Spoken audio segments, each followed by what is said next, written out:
दिनांक 11 डिसेंबर रोजी अंबाजोगाई तालुक्यातील वाघाळा येथील आंबा साखर कारखाना परिसरात भव्य सभा होत असून ही सभा यशस्वी होण्यासाठी सकल मराठा बांधव आणि मराठा कार्यकर्ते यांचे शर्थीचे प्रयत्न सुरू आहेत। मराठा आरक्षण चळवळीचे नेते मनोज जरांगे पाटील यांच्या आंबा सहकारी साखर कारखाना वाघाळा येथील सभेची पूर्ण तयारी झाली असून सभेसाठी 10 फूट उंचीचे भव्य व्यासपीठ, 10 LED स्क्रीन, 1.5 लाखांहून अधिक लोकांची बैठक व्यवस्था, गाड्या पार्किंगसाठी वेगवेगळी 8 ठिकाणे आणि मोठे ड्रोन अशी व्यवस्था पूर्ण झाली आहे। मराठा आरक्षण प्रणेते मनोज जरांगे पाटील यांचे हे आपल्या 4थ्या टप्प्यात महाराष्ट्राचा दौरा करत आहेत। या दौऱ्याला दिनांक 1 डिसेंबर पासून सुरुवात करण्यात आली आहे। परळी अंबाजोगाई तालुक्यातील सर्व गावात आणि वाड्या वस्त्यांवर पत्रके वाटली गेली आहेत। दिनांक 11 डिसेंबर रोजी अंबाजोगाई तालुक्यातील वाघाळा येथील आंबा साखर कारखाना परिसरात भव्य सभा होत असून ही सभा यशस्वी होण्यासाठी परळी अंबाजोगाई तालुक्यातील सर्व गावात वाड्या वस्त्यांवर पत्रके वाटली गेली आहेत। मुस्लिम बांधवांचा सभेसाठी पाठिंबा असून मनोज जरांगे पाटील यांच्या सभेसाठी मोठा पोलीस बंदोबस्त तैनात करण्यात आला आहे। यावेळी 2000 स्वयंसेवक सेवा देणार आहेत। मराठा आरक्षणाच्या मागणीसाठी मराठा योद्धे मनोज जरांगे पाटील साहेब यांची उद्या 11 डिसेंबर रोजी संध्याकाळी 7 वाजता आंबासाखर वाघाळा या ठिकाणी जाहीर सभेचं आयोजन करण्यात आलेलं आहे।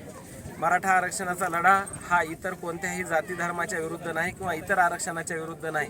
माननीय मनोज जरांगे पाटील साहेब यांची जी मागणी आहे की मराठ्यांना सरसकट कुणबीचे प्रमाणपत्र द्या व ओबीसीच्या आरक्षणाचा लाभ द्या, ही कायदेशीर मागणी आहे। त्याचं कारण 1880ला निजाम सरकारनं या भागामध्ये जनगणना केलेली होती आणि त्या जनगणनेच्या नोंदी मोडी लिपीमध्ये असून मोडी भाषेतील त्या नोंदी कुणबी म्हणून आहेत।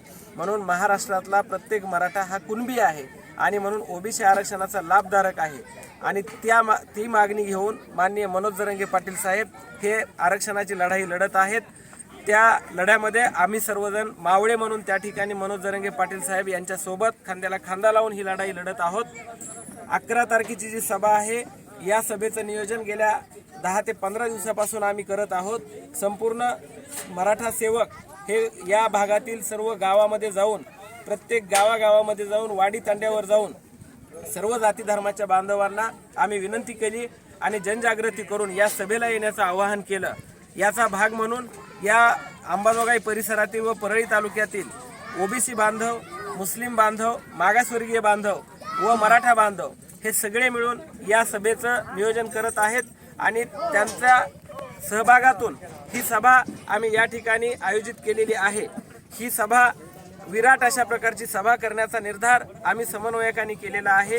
या सभेची संपूर्ण तयारी झालेली आहे। या ठिकाणी महिलांसाठी स्वतंत्र बसण्याची व्यवस्था केलेली आहे, पुरुषांसाठी स्वतंत्र व्यवस्था केलेली आहे। जवळपास 2000 स्वयंसेवक या सभेसाठी काम करत आहेत।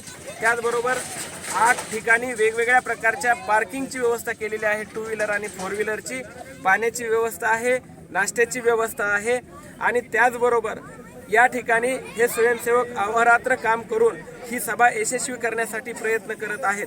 ही सभा लाखोंच्या संख्येनं या ठिकाणी आम्ही यशस्वी करून दाखवणार असून महाराष्ट्रामध्ये आम्ही एक वेगळा संदेश देणार आहोत की माननीय मनोज जरांगे पाटील साहेबांची लढाई किंवा मराठा आरक्षणाचा लढा हा ओबीसी बांधवाविरुद्ध नसून किंवा इतर कोणत्याही आरक्षणाविरुद्ध नसून ही कायदेशीर घटनेनं दिलेला अधिकार आणि हक्क याची लढाई आहे आणि तो आम्ही मिळवणारच आहोत आणि ही लढाई आम्ही माननीय मनोज जरांगे पाटील साहेबांच्या नेतृत्वाखाली जिंकणारच आहोत अशा प्रकारचा विश्वास आम्हाला आहे। अंबाजोगाई तालुका असेल, परळी तालुका, रेणापूर तालुका या तालुक्यातून प्रत्येक गावागावातला माणूस या सभेला येणार आहे। त्याचबरोबर सर्व महिला भगिनी असतील। आमच्या आयुष्यात आम्ही पहिल्यांदाच बघितलं की महिला भगिनीसह लेकरा बाळासह लोक आज उद्याच्या सभेसाठी मनोज जरांगे पाटला सभेसाठी ग्राउंडवर येणार आहेत। ही सभा ही एक विराट सभा होईल, एक ऐतिहासिक सभा होईल आणि प्रत्येक माणसाला असं वाटेल की माझ्या कुटुंबाची सभा आहे। प्रत्येक व्यक्तीला असं वाटतं की माझ्या कुटुंबाच्या फायद्याची सभा आहे। असं एका उद्देशानं प्रत्येक माणूस माझी सभा आहे याकडं या नजरेनं पाहत आहे। म्हणून प्रत्येक गावागावातला प्रत्येक माणूस आज सकाळी पाहिला असेल तुम्ही, आज प्रत्येक तरुणांनी गावोगाव रॅल्या काढल्या आणि महिलेची संख्या किती येणार आहे, घरोघर जाऊन प्रत्येक घराघरी अक्षता दिला लोकांनी। जसं आपण लग्नाला अक्षता देतो किंवा सहकुटुंब सहपरिवार लग्नाला या, अशा पद्धतीनं अक्षता देऊन सभेचं आमंत्रण या दोन तीन तालुक्यामध्ये प्रत्येकाने घरोघर जाऊन तरुणांनी दिलंय आणि सर्व माणसं या ठिकाणी प्रत्येक माणूस या चळवळीमध्ये अतिशय जोरदार पेटलेला आहे। त्याच्यामुळे ही सभा अतिशय विराट आणि अतिशय सर्वसामान्य माणसाला माजी वाटणारी ही सभा आहे। उद्याची सभा ही ऐतिहासिक सभा आंबेजोगाई तालुक्यामध्ये होणार आहे। यासाठी तरुणांनी बरंचसं योगदान दिलेलं आहे। खेड्यापाड्यात जाऊन तरुणांनी घरोघरी जाऊन आपले विचार तरुणांना किंवा वृद्ध माणसांना सांगून त्यांनी उद्याचं आव्हान केलेलं आहे आणि सर्वांनी उद्याच्या सभेला यावं असं माझं सुद्धा आव्हान आहे। खरं म्हणजे पूर्वी जर पाहिलं आपण तरुणांना पूर्वीचं मी सांगतो किंवा 40 वर्षापूर्वी हा लढा उभा केलेला आहे आणि हे काही अचानक आपलं आरक्षणाचं म्हणजे मूळ आलेलं नाही। अण्णासाहेब पाटलांनी हा लढा उभा केला, त्याला धरून 40 वर्ष झाले, त्यामध्ये सर्वांनीच योगदान दिलं। बीड जिल्ह्यामध्ये बाबासाहेब पुंबळे असतील, नागोराव लोमटे असतील, यांनी खेडोपाडी जाऊन त्यावेळेस लोकांना जागृत केलेलं आहे आणि म्हणजे त्यांनी रोपटं लावलं। आपल्याला आता फळं घ्यायची वेळ आलेली, तरी तरुणांनी मागं न हटता कुठल्याही परिस्थितीमध्ये उद्याच्या सभेला लाखोच्या संख्येने राहावं ही त्यांना आव्हान करतो आणि थांबतो। आदरणीय मनोजदादा जरांगे पाटील यांची या ठिकाणी उद्या सायंकाळी 7 वाजता सभेचं आयोजन सर्व झालेलं आहे। या आयोजनामध्ये अंबेजोगाई तालुक्यातील मराठा क्रांती मोर्चाचे सर्व समन्वयक यांनी अतिशय तळमळीनं काम केलेलं आहे। प्रत्येक गावागावापर्यंत पोहोचून या ठिकाणी प्रत्येक घराघरापर्यंत पोहोचण्याचा प्रयत्न करून हे उद्या होणारी जी सभा आहे ही अतिशय ऐतिहासिक अशा पद्धतीची सभा व्हावी यासाठी सर्वांनी तन मन धनानं या ठिकाणी प्रयत्न केलेला आहे। ओबीसी समाज असेल, मुस्लिम समाज असेल, दलित समाज असेल, सर्व बांधव या ठिकाणी आपला मोठा भाऊ या ठिकाणी लढतोय, त्यासाठी पाठिंबा देण्यासाठी लाखोंच्या संख्येनं उद्या सर्व या ठिकाणी एकत्रित येणार आहेत। या आंदोलनाच्या निमित्तानं, या सभेच्या निमित्तानं जे काही मराठा बांधव आहेत या प्रत्येकानं या ठिकाणी अतिशय तळमळीनं या ठिकाणी काम करत आहेत। हे करत असताना आपले पक्ष जे आहेत, एक सगळ्यात महत्त्वाचं म्हणजे हे सर्वजण काम करत असताना एकच नारा प्रत्येकाचा आहे, पक्ष गेला चुलीत आणि नेते गेले चुलीत। या ठिकाणी अतिशय जोरात हे आंदोलन या ठिकाणी खूप मोठ्या प्रमाणावर होत आहे आणि हे करत असताना आमचा एकच पक्ष आहे आणि ते म्हणजे मराठा आरक्षण आणि आमचा एकच नेता आहे आणि तो म्हणजे मनोजदादा जरांगे पाटील। याच्याशिवाय आम्हाला काही नकोय। आम्ही या आंदोलनाच्या माध्यमातून सरकारला ही स्पष्टपणे विनंती करतोय की आम्हाला 24 तारखेनंतरच्या आंदोलनाची या ठिकाणी सरकारने गरज पडू देऊ नये।